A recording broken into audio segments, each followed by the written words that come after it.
ప్రభువును రక్షకుడైన యేసుక్రీస్తు వారి అతి శ్రేష్టమైన నామమునకు మహిమ కలుగును గాక.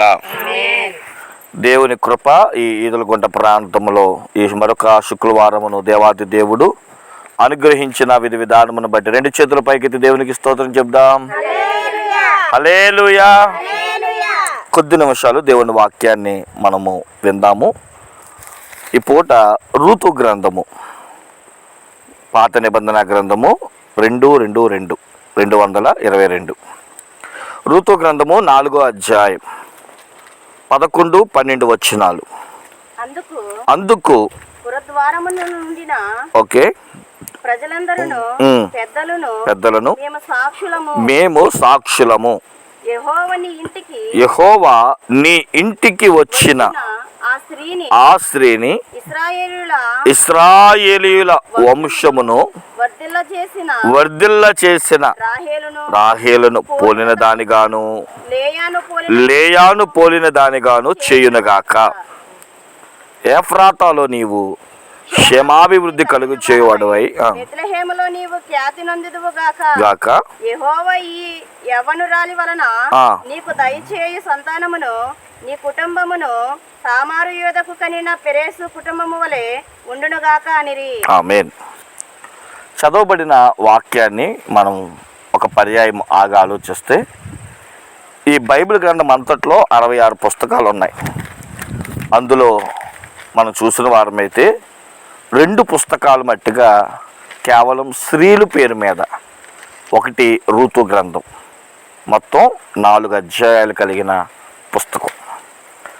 రూతు గ్రంథము చాలాసార్లు మీకు చెప్పాను, మళ్ళీ చెప్తున్నాను. మనం చూసిన వారమైతే చావుతో మొదలైంది, పుట్టుకతో ముగించబడింది. కన్నీళ్ళతో మొదలైంది, సంతోషంతో ముగించబడింది.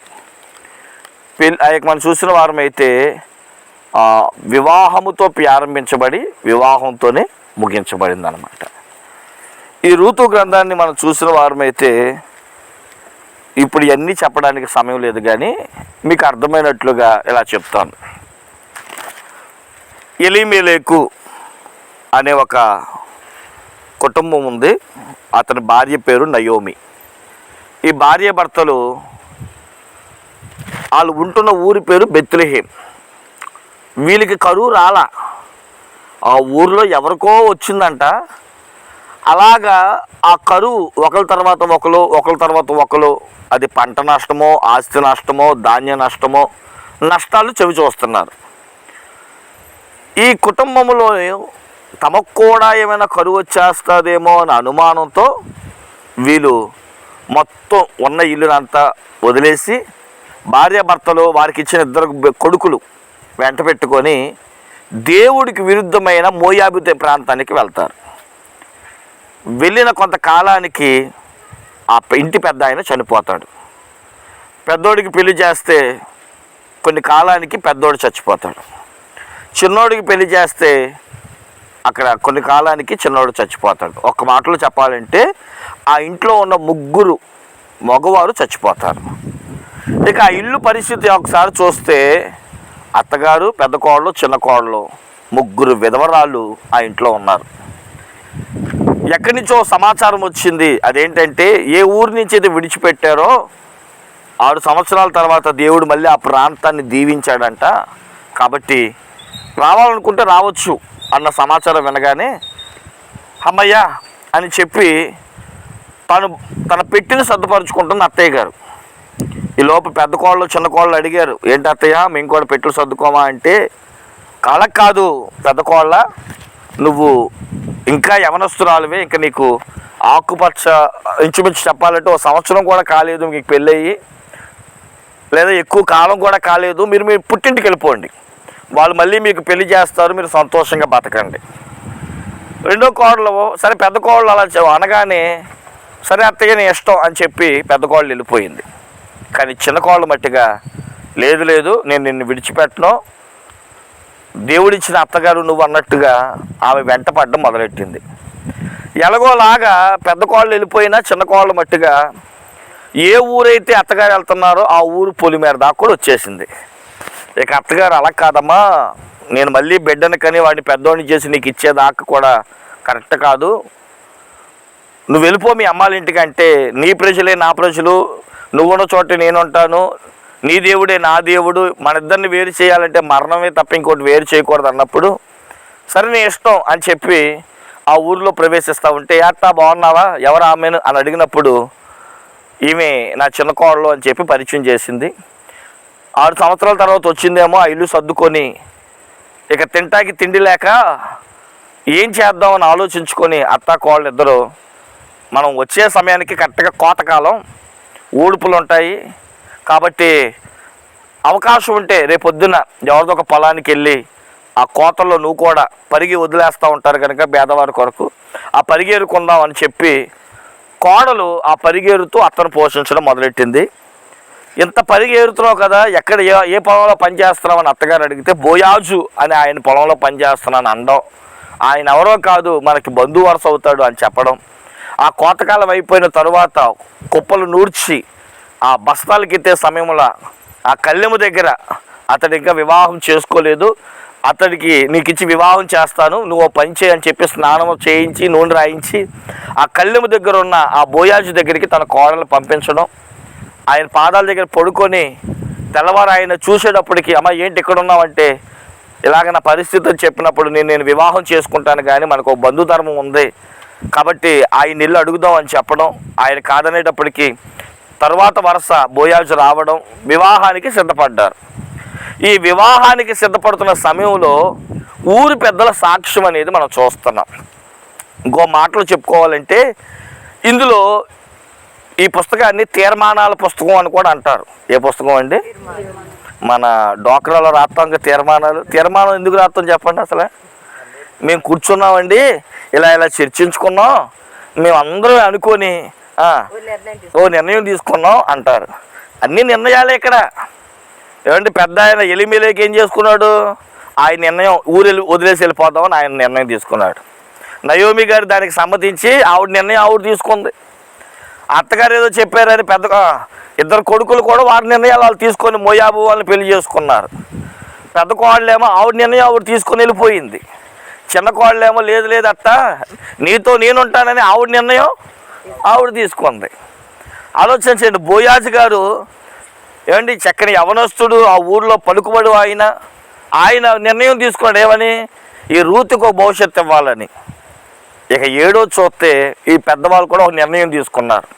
కాబట్టి ఈ పుస్తకాన్ని కూడా నిర్ణయాల పుస్తకం అని కూడా అంటారు. అయితే ఇక్కడ పెద్దల సాక్ష్యం ఈరోజు మనం వాక్యం చదువుతున్నాం. రూతు గ్రంథం 4వ అధ్యాయం 11వ వచనంలో ఆ వివాహానికి సిద్ధపరుస్తున్న రూతుని చూసి ఆ ఊర్లో ఉన్న పెద్దోళ్ళు, ముసలోళ్ళు, మొక్కోళ్ళు, ఇంతవరకు ఎన్నడూ జరగని ఒక వివాహం జరుగుతుంది కాబట్టి దానికి వాళ్ళు పేరు పెట్టారు. అమ్మా, ఈ వివాహానికి విచ్చేసిన రూతు ఎవరో తెలుసా? నీ వంశాన్ని అభివృద్ధి పరుస్తుంది. అంటే అర్థం ఏంటి? ఇప్పుడు మనం అనుకుంటాం, ధైర్యంగా చెప్తాం, మాకు మగవాడు పుట్టాడండి, మగపిల్లోడు పుట్టాడండి అని. మగపిల్లోడు పుడితే ఉపయోగం ఏముంది? ఆ మగపిల్లోడికి వివాహం చేసిన స్త్రీ ఆ యొక్క సంతానాన్ని కనుక ఇవ్వకపోతే చెప్పండి, అక్కడతో ఏమాగిపోయినట్టు? ఇంటి పేరు, సంతానం, వంశావళి, చెట్టు మొక్క కొమ్మలు అన్నీ ఆగిపోయినట్టే. ఆలోచన చేయండి. అందుకని ఇక్కడ వీళ్ళు అంటున్నారు, బోయాజు నువ్వు రూతులు చేసుకోవడం అర్థమైంది తెలుసా? ఆమె నీ వంశోధారకురాల్ని ఆమె గర్భంలో మోయబోతుంది అని చెబుతూ ఆవిడకి చక్కటి దీవెనలు ఇచ్చారండి. ఆవిడని చూస్తూ ఉంటే రాహేలు పోలిందల్లా ఉంది అంటున్నారు ఒక ఆయన. అరే కాదురా, ఆవిడ లేయాను పోలిందల్లా ఉంది అంటున్నారు మరికొందరు.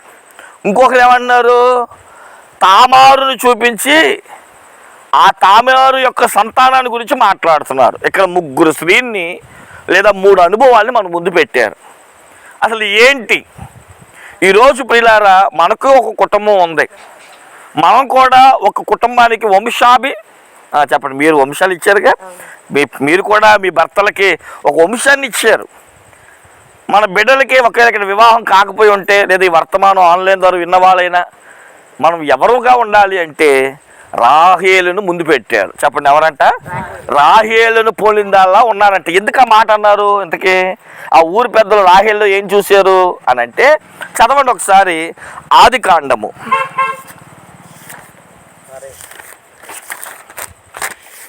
ఆదికాండము 31వ అధ్యాయం 14వ వచనం. 14. అందుకు రాహేలును లేయాయు ఇంకా మా తండ్రి ఇంట మాకు పాలు పంపులు ఎక్కడివి? అతడు మమ్మను అన్యులుగా చూచుట లేదా? అతడు మమ్మను అమ్మివేసి మాకు రావలసిన ద్రవ్యమును బొత్తుగా తినివేసెను. దేవుడు మా తండ్రి యొద్ద నుండి తీసివేసిన ధనమంతయు మాదియు మా పిల్లలదియునై ఉన్నది కదా.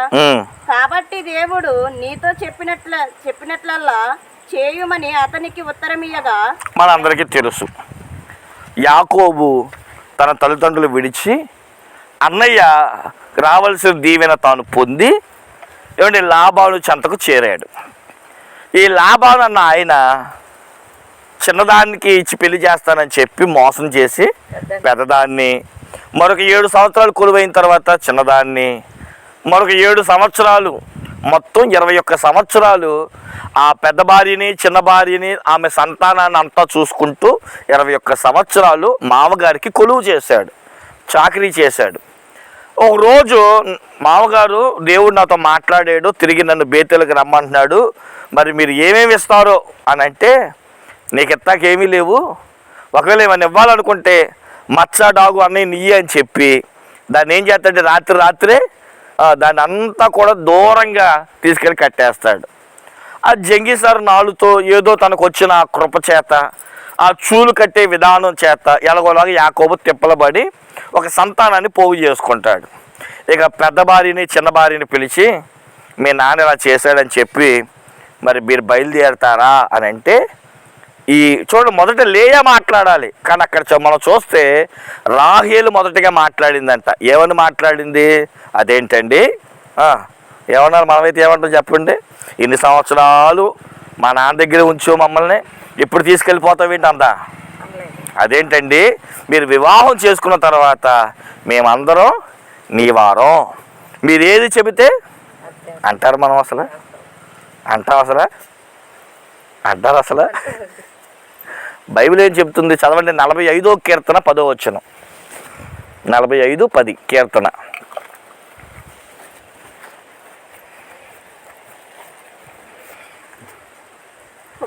కుమారి ఆలకించుము, ఆలోచించి చెవియొగ్గుము, నీ స్వజనమును నీ తండ్రి ఇంటిని. మరి కోడలు ఏం గుర్తు చేస్తూ ఉంటారు? మా నాన్నది, మా తాతిది, మా అమ్మ ఉంటే ఇలాగా. ఎప్పుడు బాధ కలిగినప్పుడు, కేవలం బాధ కలిగినప్పుడా? ఎప్పుడు? ఇంకా బాగా చెప్పాలంటే పెళ్ళైన కాడి నుంచి ఎక్కువ ఏదొచ్చినా అమ్మా నీళ్ళు గుర్తు చేసుకుంటారు. బైబిల్ ఏం చెప్తుంది? పెళ్ళయిన తర్వాత ఏం మర్చిపోవాలంట? అత్తిళ్ళు మర్చిపోవాలంట. చూడమని ఇక్కడ ఏమనాలి? ఈరోజు అదే దేవుడు మనకు అదే నేర్పుతున్నాడు. ఈరోజు మనమంట పుట్టిల్లుని మర్చిపోవాలంట. చెప్పండి, ఏం మర్చిపోవాలి? అది మీరు అత్తిళ్ళు మర్చిపోతా అంటున్నారు. చూడండి మరి. కాబట్టి రాహేలు యొక్క నిర్ణయం, ఆమె చూసి రాహేలు అని ఎందుకు అందో తెలుసా? ఆ రాహేలుకున్న ఆలోచన తెలుసా? తన భర్త యొక్క గౌరవాన్ని, తన భర్త యొక్క తీర్మానాన్ని గౌరవించింది. ఏమనంటే, అయ్యా ఇప్పుడు దాకా మా నాన్నతో ఉన్నావు, మాకు ఏ కష్టం తెలియలేదు, మరి నువ్వు రమ్మంటున్నావు, మరి నాకు అది ఇస్తావా? నన్ను సంతోషంగా చూసుకుంటావా? నన్ను అలా చేస్తావా, ఇలా చేస్తావా? నాకు 3 పూటలు తిండి పెడతావా? అంటూ ఎన్నో ఆలోచనల చేత, ఎన్నో భయాల చేత ఈరోజు చాలామంది ఏమంటే కుటుంబాలు విడిపోతున్నారు. కారణం ఏంటి అంటే, చాలామంది అండి ప్రియులారా, పుట్టింటికి మాకు సంబంధం లేదు, అత్తారింటికి మాకు సంబంధం లేదు, పుట్టిల్లే మాకు కావాలి అని చెప్పి. చూడండి ఈరోజు చాలామంది ఎక్కడికి వెళ్ళినా కోర్టు కేసుల్లో కానివ్వండి, అనేక కేసుల్లో ఏంటమ్మా అసలు సమస్య ఏంటి? భార్యాభర్తల మధ్య సమస్య ఏంటి అంటే, నేను మా పుట్టింటికాడే ఉంటాను, పుట్టిల్లే మాకు గొప్ప, పుట్టిల్లే మాకు ఇది అంటున్నారు. రాహేలు మనకేమి నేర్పుతుందో తెలుసా?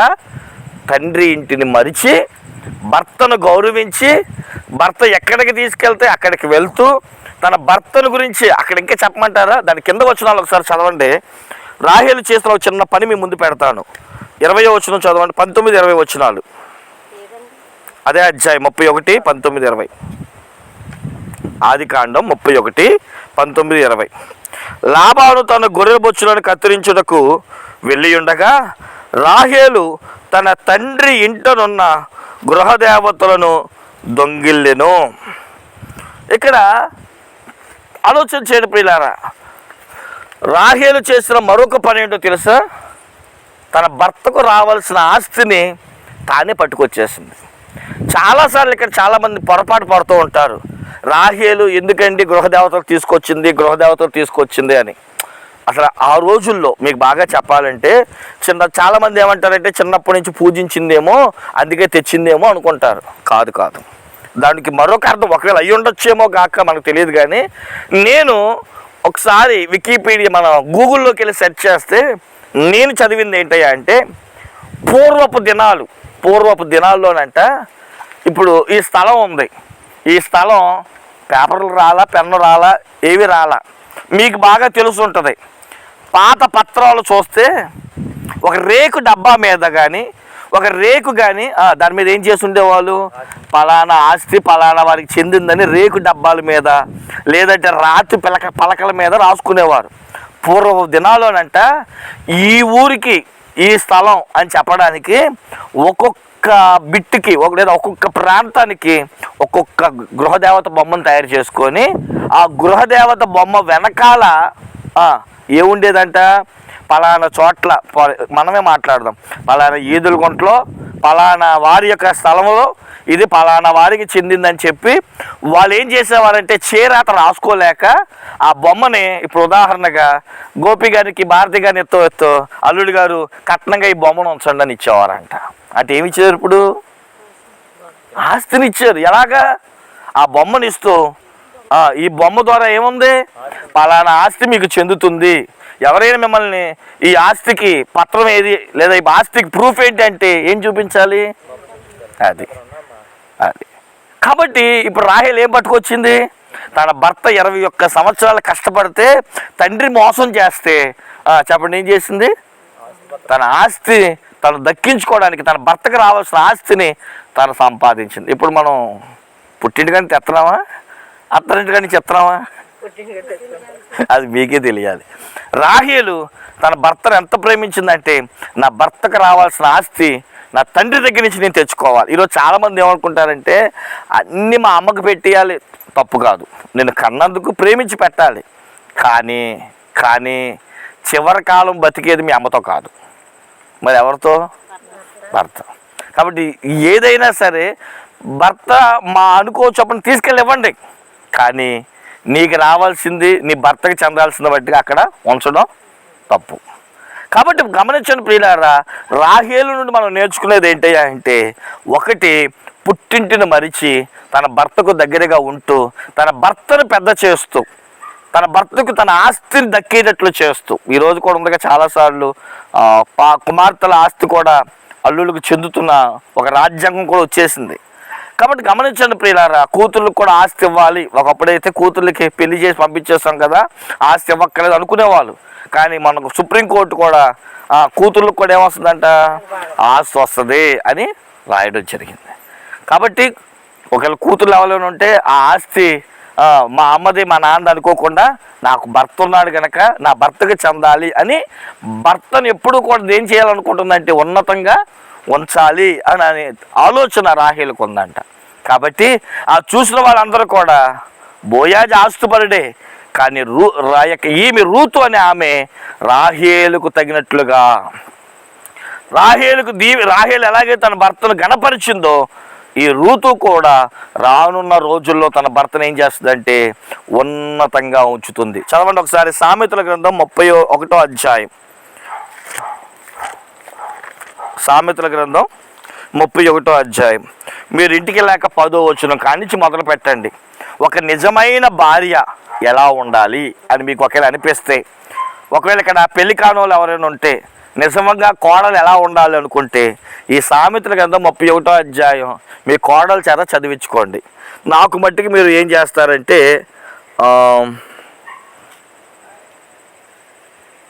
23వ వచనం చదివి పెట్టండి. ఆమె పెనివిటి దేశపు పెద్దలతో కూడా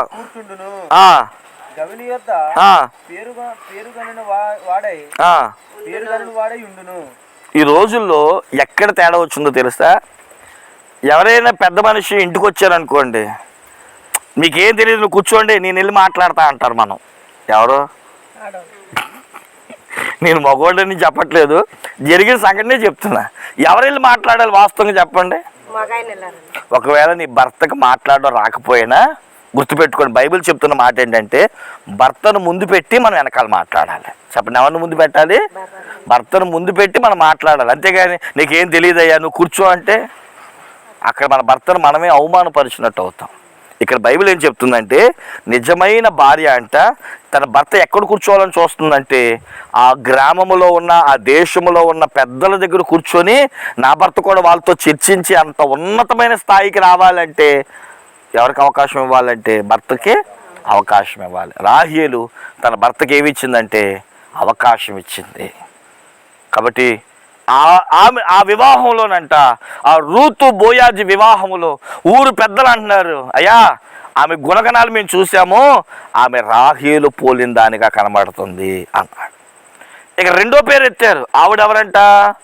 లేయాను చూపించి ఈమె లేయాను పోలిన దానిగా కనబడుతుంది అంటున్నారు. బైబిల్ గ్రంథం ఆదికాండం 29వ అధ్యాయం 30వ అధ్యాయం 31వ అధ్యాయం ఈ 3 అధ్యాయాలు చదువుకుంటే లేయాను చూసి బైబిల్ ఏం చెప్తుందంటే ఆమంట జబ్బు కండలు కలిగిందంట. చెప్పండి, ఏ కళ్ళు అంట? రేచీకటి. ఆవిడకి కళ్ళు చిన్నగా ఉండడం, చూపు సరిగ్గా కనబడకపోవడం జబ్బు కలది. అందుకని సుందరవతి అయిన రాహేల్ని ప్రేమించాడు కానీ యాకోబు పెద్దదాన్ని ప్రేమించలేదు. ఎందుకంటే జబ్బు కలదు కాబట్టి. కానీ ఆలోచన చేయండి ప్రియులారా, బైబిల్ ఏం చెప్తుందంటే జబ్బు కలదైన వివాహం చేస్తానంట తన భర్త ఆమెను ప్రేమించలేదంట అండి. అందుకని ఆమె పిల్లలు పుట్టేటప్పుడు మొదటిసారిగా 3 పిల్లలు పుట్టారు. అందులో రెండో పిల్లోడికి షిమియోన్ అని పేరు పెడుతూ ఇప్పుడైనా దేవుడు నన్ను ద్వేషించడం చూశాడు, ఇక ఈ పిల్లోడు చూడగానే నన్ను ప్రేమిస్తాడు నా భర్త అని చెప్పి తన పిల్లోడికి షిమియోను అని పేరు పెట్టుకుందండి. దేవునికి మహిమ కలుగునగాక. మూడవది, ఇకనైనా ఈ బిడ్డను బట్టి నన్ను నా భర్త దగ్గరికి వచ్చి హత్తుకుంటాడు, నాకు మంచి బిడ్డను ఇచ్చావని అతనికి లేవి అని పేరు పెడతానని. ఎందుకు ఈ మాట చెప్తుందంటే తన భర్త దగ్గర కూడా ఆమెకి విలువ లేదు. చెప్పండి, ఏమి లేదంటే. ఇప్పుడు నేను ప్రశ్న వేస్తాను, మీ దాకే వస్తాను. కొన్నిసార్లు మనం ఏమనుకుంటామంటే ఓ భర్త మాట అన్నా ఓ తిట్టినా గబుక్కుని వెంటనే నా పుట్టింటికి వెళ్ళిపోతా అంటారు. ఇంకా బాగా ఎవరైనా అడిగారు అనుకోండి, ఈయనండి నలుగురు ముందు నా పరువు తీసేస్తున్నారండి అంట. ఇక్కడ నేను చెప్పొచ్చే ఒక మాట ఏంటంటే లేయ మనకి ఏ పాఠం నేర్పుతుందంటే మన భర్త కాబట్టి కొట్టినా తిట్టినా ఏమన్నా భర్తే కానీ ఇంకొకడు ఆ స్థానం తీసుకోలేడు. అలా అని చెప్పి మా పుట్టింటికి నువ్వు వచ్చావు, ఇలా రకంగా నువ్వు వచ్చావు కాబట్టి నీ చెప్పినట్లుగా చెయ్యి, లేదా మా నాన్నకి చెప్తా మా అమ్మకి చెప్తా అనలా. తను ద్వేషిస్తున్నట్లంట లాభానికి కూడా తెలియదు అంటండి. అంటే అర్థం ఏంటంటే ఆలోచన చేయని ప్రియులారా, తన భర్త ఎన్నన్నా ఎవరికి తెలియనవ్వలేదంట? తండ్రికి, మూడో వ్యక్తికి తెలియనవ్వాల. ఇది చెప్పుకుంటే బాగుంటుంది చక్కగా. ఈరోజు చిన్న గొడవ వస్తే ఎవరు చేస్తున్నారు? అందుకే ఇంచుమించు నేను 12 వివాహాలు చేశాను. ఈ 12 వివాహాల్లో నేను ఒకే మాట చెప్తాను, దాన్ని ఏమంటారంటే ప్రమాణాలు చేయించినప్పుడు కానీ లేదంటే ఇటు పుట్టింటి వారు లేదా ఇటు ఆడపిల్లల తరపున ఇటు మగపిల్లల తరపున ఈ భార్య భర్తలు చెయ్యి కలిపినప్పుడు నేను ఒకటే అంట, అమ్మా భార్య భర్తల మధ్య ఎన్నో గొడవలు వస్తాయి. ఆ గొడవలు వచ్చినప్పుడు తెలియకని అమ్మాయి ఏమంటుంది, మమ్మీ నన్ను ఇలాగ అంటున్నాడే అని అంటే మనం ఏమన్నా వెంటనే వచ్చే పెట్టి సర్దుకుని వచ్చే అనకూడదు. మనం చేసే తప్పు ఏంటి అంటే నన్ను మాట్లాడిందా, నిన్ను ఇంత అందా, వచ్చారా, మనకేమైనా ఇదే ఏంటి ఇంకొక మాట అంటూ ఉంటారు. చాలాసార్లు నేను గమనిస్తూ ఉంటా, కాయ అంటే చెట్టుకేమైనా బరువు ఏంటి, నువ్వు వచ్చి నేను చూసుకుంటా. అలా చేయకూడదు. నేను ఎప్పుడు ఒకటే చెప్తూ ఉంటాను, మూడో వ్యక్తిగా బయట వ్యక్తి లేదా మన పుట్టింటి వారైనా అత్తింటి వారైనా సరే భార్యాభర్తలు గొడవ పడితే ఆ గొడవ నాలుగు గోడల మధ్య సరి చేసుకోవాలి తప్ప పుట్టింటి వారికి తెలిస్తే వాళ్ళకి బాధ, అత్తింటి వారికి తెలిస్తే వాళ్ళకి బాధ. లేయా నుంచి మనం పాఠం నేర్చుకోవచ్చు. తను ఎంతగా తన భర్త ప్రేమించకపోయినా తన కళ్ళ ముందే 7 సంవత్సరాలు తన చెల్లిని ప్రేమిస్తున్నా, అంతేగా ఎవరు ప్రేమిస్తున్నాడు? రాహేల్నే ప్రేమిస్తున్నాడంట, రాహేల్ దగ్గరే కూర్చుంటున్నాడంట. పెళ్ళై ఎంత బాధపడి ఉంటుందంటే దాని బాధనంతా దిగమింగుంది. కాబట్టి లేయాని ఎవరు చూశారంట? దేవుడు చూసి లేయాకు ఒక మంచి స్థానాన్ని ఇచ్చినట్లుగా బైబిల్ చెప్తుంది. దేవునికి మహిమ కలుగును గాక. నీ పరిస్థితి దేవుడికి తెలుసమ్మా అని చెప్పి మన అమ్మా నాన్నలకు చెప్తూ ఉంటే ఈరోజు కుటుంబాలు బాగుండట్లా, కట్టబట్టల వేరైపోతున్నాయి. కాబట్టి ఒకవేళ మీరు కూడా ఒకవేళ అత్తలైనా పుట్టింటి వారైనా నేను చెప్పే ఒక మాట ఏంటంటే, ఏదైనా ఇబ్బందికరమైన ఫోన్ వచ్చినప్పుడు మనం చెప్పాల్సిన మాట, ఎందుకు జరిగిందో ఏంటో నీ కుటుంబాన్ని నువ్వే కట్టుకో అని చెబితే కూతుర్లు ఏమవుతారు లేదా కోడళ్ళు ఏమవుతారంటే పిల్లారా కొంచెం తగ్గుతారు. మనమే ఆజ్యం పోసినట్లుగా వచ్చి నాకు బరువు ఏంటి నువ్వు అన్నావు అనుకోండి, వాళ్ళు ఇంకా దూరం అయిపోతారు. దూరం ఎప్పుడు బైబిల్ ఒకటే మాట చెప్తుంది, దేవుడు జతపరిచిన వారంట మనుషులు వేరు చేయకూడదు. అది గర్భఫల విషయంలో కానివ్వండి, ఏ విషయంలో అది ఎడబాటు సహజం. అలాగని చెప్పి ఎప్పుడు కూడా మనస్పర్ధలతో ఎప్పుడు కూడా కుటుంబాన్ని ఏం చేయకూడదు అంటే దూరాలు పెట్టకూడదు. భర్తను ఎప్పుడు దూరంగా పెట్టకూడదు, అది మంచి పద్ధతి కాదు. ఇద్దరు మన ముందు పెట్టాడు, ఈమెను చూస్తే రాహేలుని చూసినట్టుంది అంటున్నాడు ఒక ఆయన. ఇంకొక ఆయన ఏమంటున్నాడంటే ఈమెను చూస్తే లేయాను చూసినట్టుంది అంటున్నాడు. ఇంకొక ఆయన ఇంకో మాట అన్నాడు చూడండి, రూతు గ్రంథం 4వ అధ్యాయం 12వ వచనం. రూతు గ్రంథము 4వ అధ్యాయం 12వ వచనం.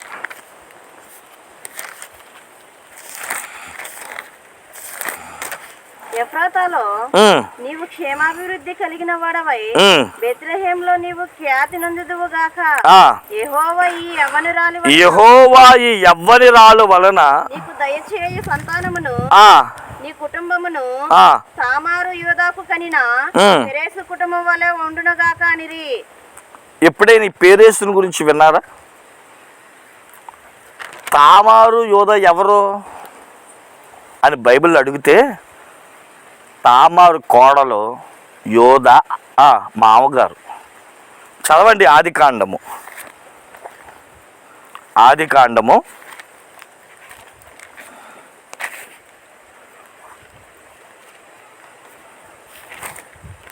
36వ అధ్యాయం. మీ అందరికి నేను దీని ఒక కథ రూపంలో చెప్తాను, అర్థం చేసుకోండి. ఇక్కడ యోధా, యాకోబుకి 4వ కొడుకు పేరు యోధా. యోధాకి పెళ్లి చేస్తే యోధా తన భార్యను తీసుకొని దూరం వెళ్ళిపోయాడు. ఈ ప్రయాణంలో అతనికి 3 మగపిల్లలు పుట్టారు. పెద్దోడంట పరమ దుర్మార్గుడు. అయితే యోధా తన పెద్ద కొడుక్కి వివాహం చేశాడు. ఆ కోడల పేరు తామారు. ఈ తామారు అన్న ఆమెకి వివాహం చేయడం బట్టి ఆ వివాహ సమయంలో ఇంకా భయంకరమైన కార్యాలు. ఆ పెద్ద ఆయన పేరు ఏంటంటే ఎరూసు. ఈయన చేసిన చెడుతనాన్ని బట్టి వివాహమైన కొంతకాలానికి దేవుడు అతన్ని చంపేశాడంట. బైబిల్లో ఉన్న చట్ట ప్రకారం మనం చూస్తే పెద్దవాడికి సంతానం లేకపోతే ప్రాప్తి ఉండదని ఆలోచన చేసి ఆ పెద్దవాడికి బదులు 2వ కొడుకునిచ్చి పెళ్లి చేశారు ఆమెతో. ఇతడేం చేశాడంటే ఆ పాన్పు సమయంలో తన రేతస్సును నేలను విడిచి నా వల్ల అన్నయ్య సంతానం ఇవ్వడం ఏంటి, నాకు సంతానం ఉండాలి, నాకు పేరు ఉండాలి, కానీ నాకు పిల్లలు పుడితే పెద్దోడి పిల్లలు అని చెప్పుకుంటారు అని చెప్పి ఆ గర్భాన్ని రానివ్వకుండా ఆ రేతస్సును ఆమెలోనికి వెళ్లకుండా నేలను విడిచాడు. అది చూసి దేవుడు కోపడ్డాడు. 2వ వాడు కూడా చనిపోయాడు. కానీ 3వ వాడికి ఇవ్వడానికి ఈ 3వ ఆయన చిన్నోడు, ఇంచుమించు చెప్పాలంటే 10-12 సంవత్సరాల వయసు. అప్పుడు కోడలను చూసి, అమ్మా లెక్క ప్రకారం 3వ వాడిని ఇచ్చి నీకు పెళ్లి చేయాలి, నీకు సంతానం మా సంతానం అవుతుంది అని చెప్పి, మరి ఇంకా పిల్లోడమ్మా ఒక 5 సంవత్సరాల తర్వాత మనలో మాట ఒక 5 సంవత్సరాల తర్వాత వాడు వయసుకు వస్తాడు. అంతవరకు మరి నువ్వు మీ పుట్టింటికి వెళ్ళి నువ్వు ఉండమ్మా, ఇక్కడ మంచిది కాదు. వీడు పెద్ద అయ్యాక, వీడు వయసుకు వచ్చాక నేను ఇచ్చిడికి పెళ్లి చేస్తానమ్మా అని చెప్పి పంపించేశాడు. బైబిల్ చెప్తున్న మాట ఏంటంటే, యోధ ఎక్కడ ఆ తామారికి ఇచ్చి వివాహం చేస్తే వయసుకు వచ్చిన తర్వాత చచ్చిపోతాడేమో అన్న ఆలోచన చేత అతడు వయసుకు వచ్చిన తర్వాత ఎంతో కాలమైనప్పటికీ కూడా వివాహం చేయకుండా తామారు ఒకవేళ ఏమైనా కౌరు పంపించినా దాటి వేస్తాం మొదలెట్టాడు. అది గ్రహించిన తామారు ఎలాగా మామగారికి బుద్ధి చెప్పాలి అనుకుంది. ఆలోచన చేయండి ప్రియులారా, బొచ్చు కత్తిరించే ఒక పండగ ఉంటుంది వాళ్ళకి. ఆ సమయంలో ఆ వెళ్ళే ప్రయాణంలో ఈ యోధా గారు ఆ బొచ్చు కత్తిరించడానికి మేకలు తోలుకుంటూ పనివారిని వేసుకొని వెళ్ళాడు. ఈ సమయంలో ఆమె చక్కని వస్త్రాలు ధరించి ఒక వేశ్యలాగా దారి పక్కన కూర్చుంటే ఆమె తన కోడలను తెలియకుండా ఆమెతో వెళ్ళి శయనించాడు. ఆమె మరి శయనించినందుకు నాకేమిస్తావు అని అంటే, ఇంటికి వెళ్ళాక నీకు పంపిస్తాను గొర్రెని అని చెప్తాడు. అలా కాదు, ఏమైనా ఇచ్చెళ్ళు అని చెబితే చేతి ఉంగరం, చేతి కర్ర ఇచ్చి పంపిస్తాడు. ఇదిగో ఈ కర్ర, చేతి కర్ర, ఈ ఉంగరం నీకు ఇస్తున్నాను, ఆ గొర్రె పంపించిన తర్వాత ఆ 2 నాకు ఇచ్చి పంపించే అని చెప్తాడు. ఆలోచన చేయండి ప్రియులారా, ఆమె అక్కడి నుంచి వెళ్ళిపోతుంది. గొర్రె పంపించినా కానీ ఆమె అక్కడ ఉండదు. ఎవరు కూడా ఇక్కడ ఒక వేశ్య ఉందంటే తెలియదు అంటారు. కొంతకాలం తర్వాత కోడలు గర్భవతి అయింది అని తెలిసింది. ఈ కోడలు గర్భవతి అవగానే ఎవరి వల్ల అయింది అని చెప్పి యోధ వెంటనే ఒక మీటింగ్ పెట్టించేసి, దీని కారణకి ఎవడు అని అంటే వెంటనే తన దగ్గర ఉన్న కర్రను, ఉంగరాన్ని, తాడు ఈ 3 తీసుకెళ్ళి ఇస్తుంది. అది గమనించిన యోధ తప్పు జరిగిపోయింది. కోడలు అని తెలియలేదు. ఒకటి బైబిల్ చాలాసార్లు ఇలాంటివి చూసి చాలామంది ఈ బైబిల్ బూతు పుస్తకం అని కొన్ని అపోహలు వేస్తూ ఉంటారు. ఈ సమాచారం మనకెందుకు జరుగుతుంది అంటే, ఇలాంటివి కూడా జరుగుతున్నాయి, జాగ్రత్త పడండి అని బైబిల్ మనకి హెచ్చరిస్తూ రాయబడ్డాయి.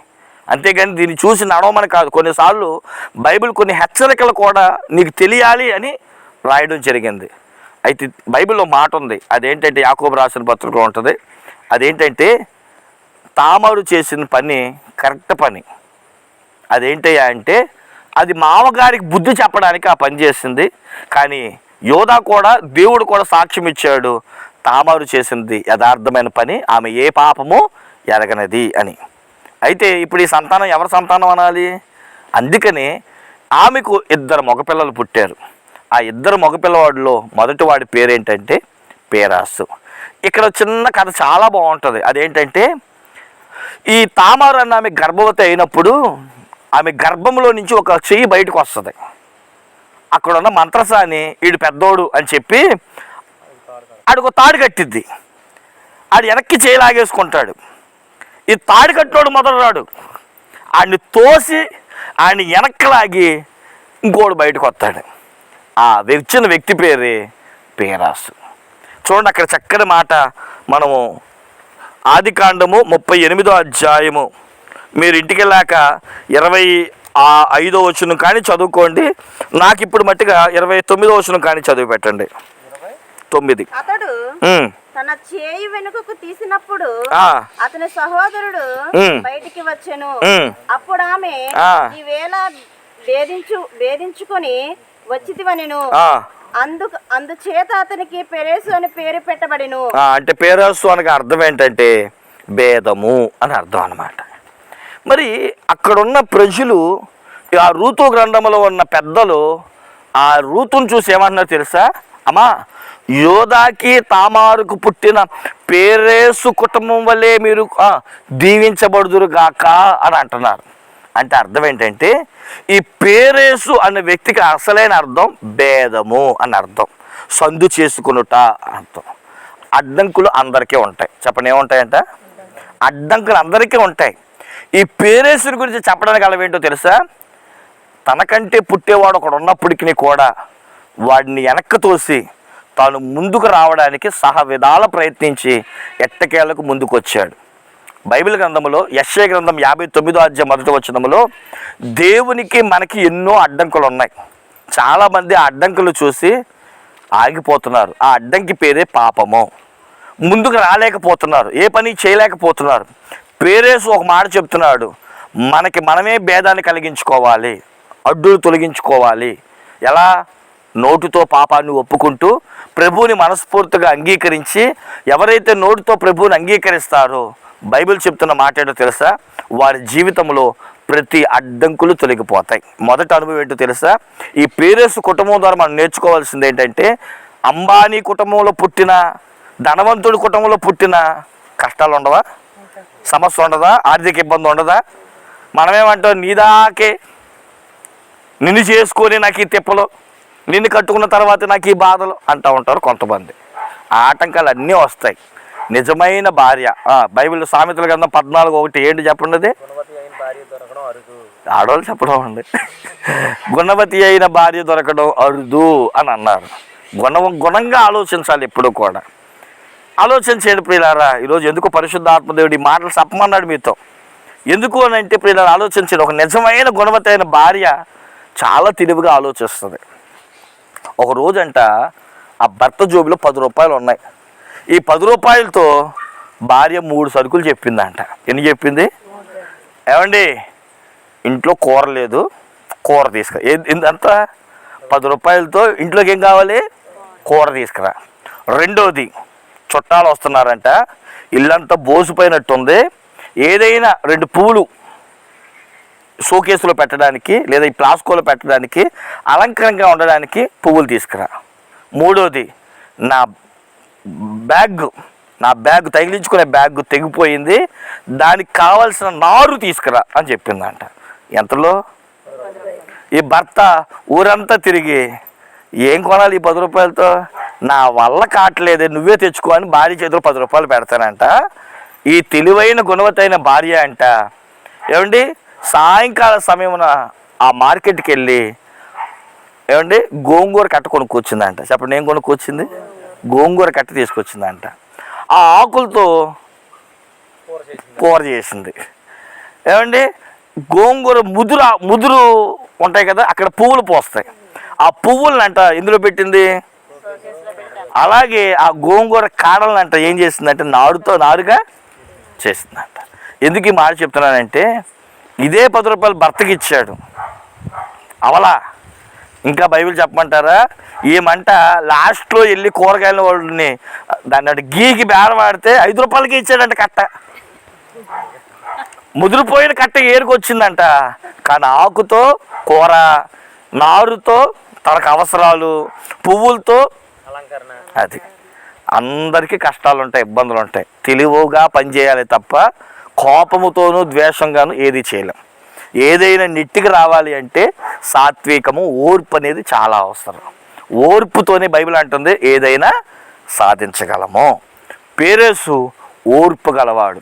తనకంటే ముందు ఒకడు ఉన్నప్పటికీ కూడా ఓర్పుతో నేర్పుగా ఏమయ్యాడంట? ముందుకు వచ్చాడంట. పాపాలు కూడా లోకంలో సహజం, శ్రమలు సహజం, ఇబ్బందులు సహజం. ఓర్పుగా ఉంటే ప్రతి చోట నీకంటూ ఒక అవకాశం ఉంటుంది. దేవునికి మహిమ కలుగును గాక. కాబట్టి పేరేసులోంచి మనం నేర్చుకోవచ్చు. ఆ కుటుంబం పేరేసుని ఎందుకు హెచ్చించి ఈ కుటుంబం యోధా తామారుకు పుట్టిన పేరేసు కుటుంబంలో ఉంటుందంటే, అవకాశం లేని సమయంలో సందు చేసుకొనైనా అవకాశాన్ని తెచ్చుకొని ముందుకు వచ్చాడంట. నువ్వు గణపరచబడాలంటే నీ జీవితంలో యేసుకు అవకాశం ఇవ్వగలిగితే నీ ప్రతి ఆటంకాలు తొలగిపోతాయి. దేవునికి మహిమ కలుగును గాక. ఆటంకాలు తొలగిపోవడమే కాదు, రెండో అనుభవం ఏంటో తెలుసా? పేరేసులో చదవండి, రోమాపత్రిక 8వ అధ్యాయం 1వ వచనములో అక్కడ రాయబడుతున్న మాట, పాపానికి వచ్చే శిక్ష భయంకరమైతే యేసును నమ్ముకున్న వారికంట ఏ శిక్షా విధి లేదు. రోమా 8:1 తీయాలి స్పీడ్గా. క్రీస్తు యేసునందున్న వారికి ఏ శిక్ష, క్రీస్తు యేసునందున్న వారికి ఏ శిక్షా విధి లేదు. యాక్చువల్గా నువ్వు చేసిన పనికి శిక్ష ఉంది, కానీ దేవుడి దగ్గర నుంచి అవకాశాన్ని పొందేవేమో. నీ ప్రతి ఆటంకాలు దేవుడు తొలగిస్తూ నీకంటే ఒక సన్మార్గాన్ని ఏర్పాటు చేస్తున్నాడట. ఈ పేరేసుకులాగా అసలు పుట్టవలసిన వాడు పేరేసు కాదు, దేవునికి అవకాశం ఇచ్చి దేవుడు ఇతను హెచ్చించాడంట. ఈ పేరేసుకు అర్థమే భేదం.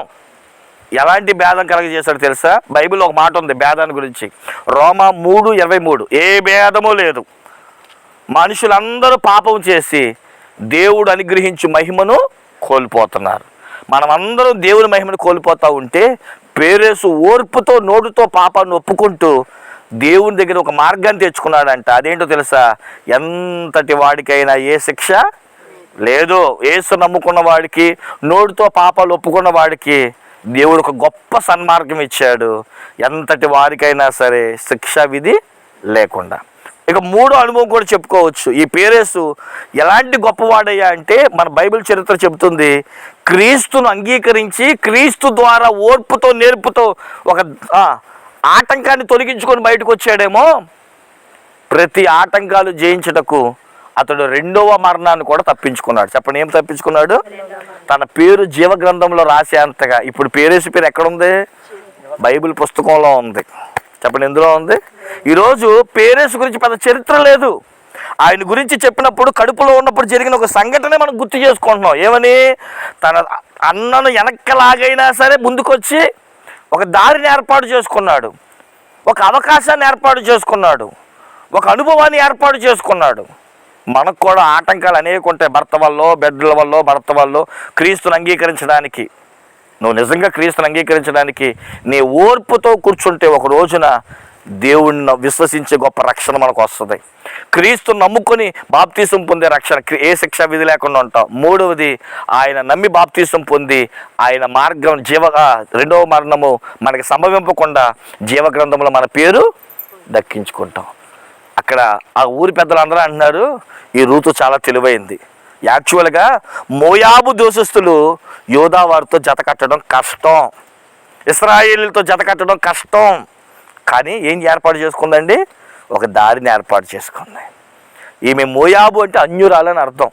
అసలు అన్యులు క్రైస్తవులతో కలవనివ్వరు. బైబిల్లో మనం చదువుకుంటాం కదా, మన 2 కొరింథీ పత్రిక 6వ అధ్యాయంలో అన్యులతో నీకు సావాసం ఏంటి అని అంటారు బైబిల్. అన్యులతో మనం వివాహాలు చేసుకోకూడదు అని ఉంటుంది. కానీ ఒక అన్యురాలు ఏమైంది చెప్పండి? క్రీస్తుకు యాకోబు రాసిన మత్తయి సువార్త 1వ అధ్యాయం 3వ వచనంలో ఈ తామారుని గురించి, ఈ పేరేసుని గురించి మత్తయి గారు తన పుస్తకంలో రాసుకున్నాడంటండి. ఉందామా? 3వ వచనం చదవండి ఒకసారి. మత్తయి సువార్త 1వ అధ్యాయం 3వ వచనం. ఈ మాట చదువు ముగించేసుకుందాం, ప్రార్థన చేసుకుందాం, చాలా సమయం అయిపోతుంది. 1వ అధ్యాయం 3వ వచనం. యేసుక్రీస్తు వంశావళి పేరులో 3వ వచనం. ఓకే, చాలండి. ఎవరిని కలిగిందని రాశారండి? ఎక్కడ రాసుకున్నారు? యేసయ్య యొక్క వంశావళి పుస్తకంలో పేరేసు పేరు ఉంది. అంటే ఎంతటి మార్గాన్ని ఏర్పాటు చేసుకోవడం మనకు అర్థమవుతుంది. ప్రేమ దేవుని బిడ్డలారా, ఓర్పుతో ఉందాం, సహనంగా ఉందాం. తగిన సమయం ముందు దేవుడు తన బలిష్టమైన చేతుల కింద అణిగి మడుగున్న వారందరినీ హెచ్చిస్తాడు. ఈరోజు నీ పరిస్థితి బాగోపోవచ్చు, భర్త వల్ల, బిడ్డల వల్ల, కుటుంబం వల్ల. ఏంటో నాకు ఈ పరిస్థితి అనుకోవచ్చు. పేరేసు కుటుంబం ఒక దారి మనకు చూపిస్తుంది. ఆ దారి దేవుడు నీకు, నీ కుటుంబానికి దేవుడు అనుగ్రహించిన కాక. యేసుక్రీస్తు ప్రభువారు ఆయన సిలువలో మనకు ఒక మార్గాన్ని ఏర్పాటు చేశాడు. ఆయన దేహం ఒక మార్గాన్ని ఏర్పాటు చేశాడు. తెరను చీల్చైనా నీకు ఒక ద్వారాన్ని ఏర్పాటు చేశాడు. ఆ మార్గంలో ప్రవేశించిన నిమిత్తం కొంతకాలం ఓర్పుతో క్రీస్తు మనకిచ్చే అవకాశాన్ని బట్టి మనం ముందుకు నడుద్దాం. అటువంటి కృపా దీవెన ఆశీర్వాదం ఈ రూతు కుటుంబానికి ఇచ్చినట్లు దేవుడు మన కుటుంబాలకి అనుగ్రహించిన గాక. తల వంచని ప్రార్థన చేసుకుందాం.